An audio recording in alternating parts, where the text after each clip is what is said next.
وہ صرف انبیاء کرام علیہ السلام کے لیے.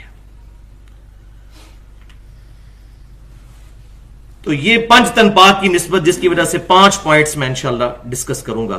تو پوائنٹ نمبر 1 ہے کہ محرم کا جو مہینہ ہے اس کا مطلب کیا ہے. محرم کہتے ہیں حرمت والا، مقدس، وہ مہینہ جس میں برے اعمال خصوصیت کے ساتھ ممنوع کر دیے جائیں اور بعض جائز بھی، ایون قتال کرنا، اللہ کی راہ میں جہاد کرنا بھی اس مہینے میں حرام ہے. یہ حرمت والا مہینہ محرم. الا یہ کہ کافر جو ہے وہ زبردستی ٹوٹ پڑے تو پھر ان کے جواب میں تلوار اٹھائی جا سکتی ہے، ورنہ اس مہینے میں یہ کام نہیں ہو سکتا. اور اب یہ بھی ساتھ ساتھ یاد کرتے جائیں کہ مسلمانوں نے محرم کے مہینے میں نبی صلی اللہ علیہ وسلم کی وفات کے 50 سال کے بعد ان کا پورا خاندان ذبح کیا ہے، ولیعوذ باللہ تعالی، جس میں تلوار کافروں کے خلاف بھی نہیں اٹھائی جا سکتی. اور یہ حرمت والے مہینے کل 4 ہیں جن کا ذکر قرآن پاک میں موجود ہے.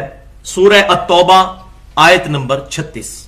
اعوذ باللہ من الشیطان الرجیم، بسم اللہ الرحمن الرحیم. ان عدت الشہور عند اللہ 12 شہرا، بے شک اللہ کے ہاں حرمت والے مہینوں کی گنتی ہے، اللہ کے ہاں مہینے ہیں 12، فی کتاب اللہ، لوح محفوظ میں، اللہ کے پاس جو کتاب ہے اس میں. یوم خلق السماوات والارض، اس دن سے جب سے اللہ تعالیٰ نے آسمانوں اور زمین کو پیدا فرمایا. منہا اربعۃ حرم، ان میں سے 4 مہینے حرمت والے ہیں، یعنی 12 کی گنتی ہے اللہ کے ہاں سال کے مہینوں کی، اس میں سے 4 حرمت والے ہیں. ان کے نام قرآن میں نہیں آئے، وہ پھر احادیث میں ملتے ہیں.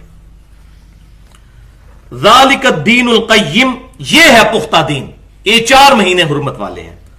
فلا تظلموا فیہن انفسکم، تو ان مہینوں میں اپنی جانوں پر ظلم نہ کرو، حد سے مت بڑھو. وقاتلوا المشرکین کافہ، ہاں قتال کر سکتے ہو مشرکین کے ساتھ، پوری اجازت ہے، لیکن کس صورت میں؟ کما یقاتلونکم کافہ، جیسا کہ وہ تمہیں پورا قتل کرنے کی، تم سے لڑائی کرنے کی کوشش کرتے ہیں، اس صورت میں ایکسیپشن موجود ہے. وَاعْلَمُوا أَنَّ اللَّهَ مَعَ الْمُتَّقِينَ، اور یہ بات بھی خوب جان لو کہ بے شک اللہ تعالیٰ پرہیزگاروں کے ساتھ ہے. پرہیزگاری کا دامن جو ہے یہ ہاتھ سے نہیں جانا چاہیے. تو یہ تو ہو گئے 12 مہینے، ان میں سے 4 ہو گئے حرمت والے. اب اس کے کانٹیکسٹ میں جو حدیث ہے اس سے ہمیں ان مہینوں کے نام بھی پتہ چل جائیں گے، اور وہ حدیث صحیح بخاری اور صحیح مسلم کی متفق علیہ حدیث ہے. نبی صلی اللہ علیہ وسلم کا صحیح بخاری اور صحیح مسلم میں جو یوم النہر کا خطبہ ہے، حجۃ الوداع پر آپ صلی اللہ علیہ وسلم کا ایک خطبہ ہے جو عرفات کے میدان میں ہوا، اور ایک خطبہ اس سے اگلے دن یوم النہر یعنی قربانی والے دن 10 ذو الحجہ کو ہوا. وہ خطبہ جو بخاری اور مسلم میں ہے، اور انہی آیات کے کانٹیکسٹ میں امام بخاری کتاب التفسیر چیپٹر میں بھی اس حدیث کو لے کر آئے ہیں. اس کے الفاظ یہ ہیں کہ آپ صلی اللہ علیہ وسلم نے فرمایا کہ زمانہ گھوم پھر کر پھر اسی جگہ پر آ گیا ہے جس پر اللہ تبارک و تعالی نے زمین و آسمان کو پیدا فرمایا تھا، کہ سال کے 12 مہینے ہیں اور ان میں سے 4 حرمت والے ہیں. زمانہ گھوم گھما کر کیوں؟ مشرکین نے جب اپنے دشمنوں سے لڑنا ہوتا تھا تو ان کے ہاں بھی یہ 4 مہینے حرمت والے تھے، لیکن وہ شریعت میں تبدیلی کر دیتے تھے. جو ٹوٹی پھوٹی ابراہیم علیہ السلام کی شریعت وہاں پر چل رہی تھی، وہ کہتے تھے کہ اس دفعہ محرم کا مہینہ جو ہے نا وہ سفر والی جگہ پر چلا گیا اور سفر پہلے آ گیا تاکہ لڑائی کر لیں. جس طرح ہمارے بھی بعض اوقات علماء سو جو ہیں، جس کو پنجابی میں کہا جاتا ہے کتا لال کرنے کی کوشش کرتے ہیں، صحیح پنجابی میں اس کی ٹرانسلیشن ہو سکتی ہے شریعت کو بدلنے کی، یہ وہ کام کیا کرتے تھے. تو اللہ تعالیٰ نے بھی فرمایا اس آیت میں ذالک الدین القیم، کہ یہی پختہ راستہ ہے جو بتا دیا گیا، اس میں تبدیلی نہ کرو. اور نبی صلی اللہ علیہ وسلم کی بعثت کی برکت سے اللہ تعالیٰ نے وہ جتنے بھی ایرر کنٹینیوسلی ہوتے رہے کہ ہر سال وہ تبدیل کر دیتے تھے، کرتے کرتے جس دن آپ صلی اللہ علیہ وسلم نے یوم النہر کا خطبہ دیا تو آپ صلی اللہ علیہ وسلم نے فرمایا کہ اب بائی چانس ہی وہ ساری کی ساری چیزیں اتنی زیادہ دفعہ تبدیل ہوئی ہیں کہ اپنی اصلی جگہ پر آ گئی ہیں، اب کوئی اس کو تبدیل نہ کرے. اور پھر ساتھ فرمایا کہ 4 مہینے حرمت والے ہیں، اور یہاں آپ صلی اللہ علیہ وسلم نے فرمایا کہ 3 مہینے مسلسل ہیں، ذی قعدہ کا مہینہ، ذوالحجہ کا مہینہ اور محرم کا مہینہ، اور 4تھا مہینہ جو ہے وہ رجب کا مہینہ ہے. یہ 4 مہینے حرمت والے ہیں، عزت والے ہیں، مقدس ہیں. اور یہ خطبہ پھر آگے کافی لمبا چلتا ہے، اس میں یہ بھی الفاظ موجود ہیں کہ آپ صلی اللہ علیہ وسلم نے فرمایا کہ بے شک تمہاری جانیں اور تمہارے مال اور تمہاری عزتیں ایک دوسرے پر اسی طریقے سے حرام ہیں جس طرح کہ یہ مہینہ ذوالحجہ کا اور یہ شہر مکہ اور آج کا دن اللہ کے نزدیک حرمت والا ہے، یوم النہر قربانی والا دن. بالکل اس طریقے سے تمہاری آپس میں تمہاری جانیں، مال اور عزتیں ایک دوسرے پر حرام ہیں. اور پھر اسی میں ہی آپ صلی اللہ علیہ وسلم نے فرمایا کیا تم اس بات کی گواہی دو گے قیامت والے دن کہ میں نے اپنے رب کا پیغام تمہارے تک پہنچا دیا؟ تو سب نے کہا کہ بلا یا رسول اللہ، کیوں نہیں یا رسول اللہ، گواہی دیں گے. پھر آپ صلی اللہ علیہ وسلم نے فرمایا، اللہ کی بارگاہ میں عرض کی اے اللہ گواہ رہنا. اور پھر آپ صلی اللہ علیہ وسلم نے فرمایا کہ اب جو یہاں موجود ہیں ان کی رسپانسبلٹی ہے کہ اس دین کو دوسرے لوگوں تک پہنچا دیں. بھائیو، اہل سنت کہلوانے والے تینوں گروہ، بریلوی، دیوبندی اور سلفی یعنی اہل حدیث اور اہل تشیع بھی، ان کا اس بات پر اجماع ہے کہ سیدنا عمر فاروق رضی اللہ تعالیٰ عنہ کے مبارک دور میں سیدنا علی رضی اللہ تعالیٰ عنہ کے مشورے سے یہ بات طے پائی کہ اسلامی سال ہجرت سے شروع ہوگا. آپ صلی اللہ علیہ وسلم نے جو ہجرت فرمائی،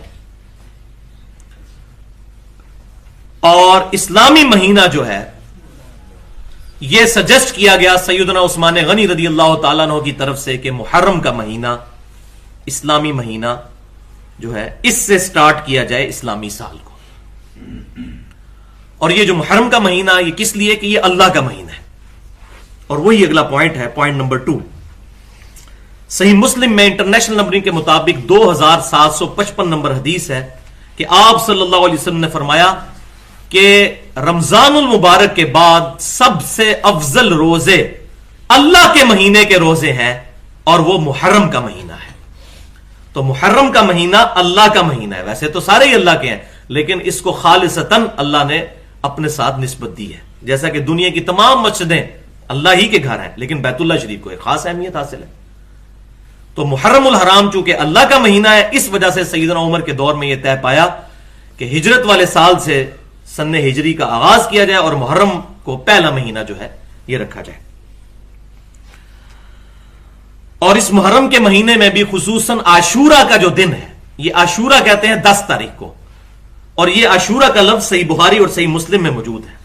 یہ کوئی اہل تشیع کی ڈیوائز کی بھی ٹرم نہیں ہے، یہ اہل سنت اہل تشیع دونوں کے ہاتھ آپ صلی اللہ علیہ وسلم کے مبارک ریفرنس سے ہی بات ملتی ہے کہ عاشورہ کا جو دن ہے 10 محرم الحرام کا دن، یہ پرٹیکولر اسلام سے پہلے بھی بڑی عزت والا دن سمجھا جاتا تھا. اور صحیح بخاری اور صحیح مسلم میں کم از کم 50 احادیث موجود ہیں عاشورہ کے دن کے بارے میں. صرف تقریباً 25 احادیث صحیح بخاری میں ہیں اور تقریباً 30 کے قریب جو ہے وہ صحیح مسلم میں، اور وہ دونوں ہی تقریباً متفقن علیہ ہیں سوائے 1-2 کے، یعنی ایسی ہیں جو کامن ہیں، بخاری میں بھی موجود اور مسلم میں بھی موجود. چنانچہ انہی میں سے ایک حدیث جو صحیح بخاری اور صحیح مسلم کی متفقن علیہ حدیث ہے، اما عائشہ رضی اللہ تعالیٰ عنہ کہتی ہیں کہ قریش میں بھی عاشورہ کا دن جو ہے اس کا روزہ رائج تھا پہلے سے ہی. تو آپ صلی اللہ علیہ وسلم نے صحابہ کرام علیہم رضوان کو یہ حکم فرمایا کہ وہ 10 محرم کا روزہ رکھیں.